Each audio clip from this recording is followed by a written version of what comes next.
Hey everyone, so we're going to be doing examples 5 and 6 from Algebra 1 Notes Day 20. And so these examples deal with money. So example 5 is actually a special case of the exponential growth or decay that we've been looking at. So we introduced, or in your notes, right before this problem, you should have seen the introduction of a new, slightly modified version of our exponential growth function. I'll write it up here. And so that modified version looks like this. We have P, that's still the initial amount, except here it's called principal. Special name for the same thing.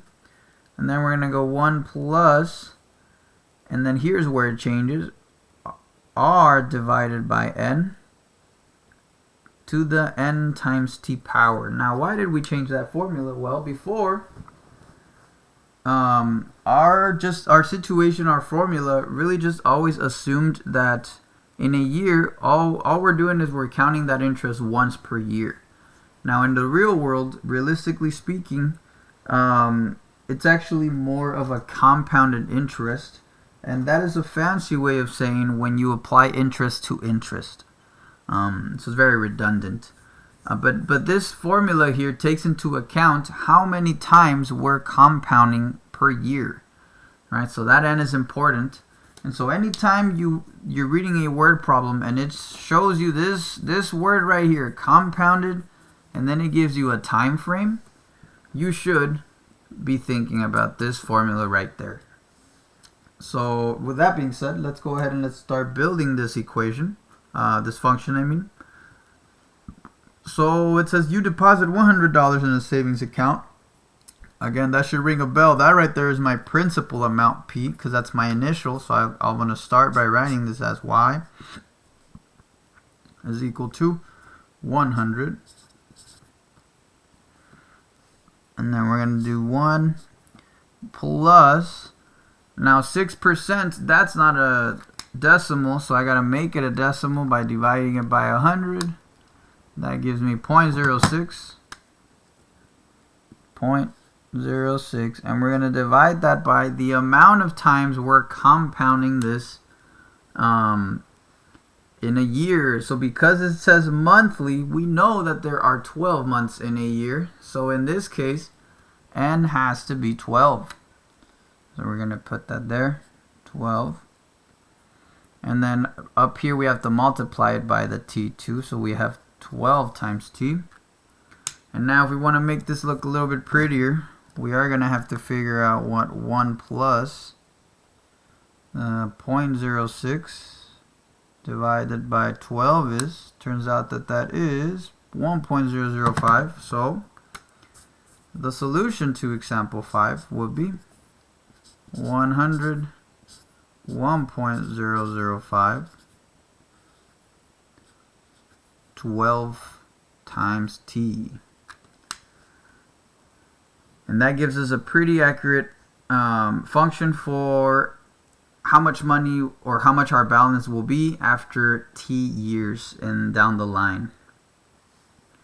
Alright, so that was compounded, and then we're going to switch right back to our regular form of exponential functions with example 6.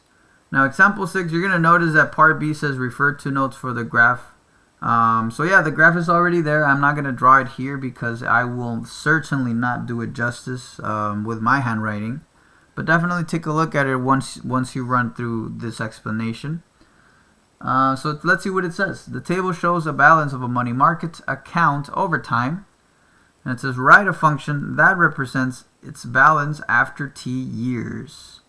Cool. So let's keep practicing how we can figure out how to figure out these functions. And again, we're staying away from the compounded. They didn't mention anything compounded here. We're just going to assume it's either the growth or decay function.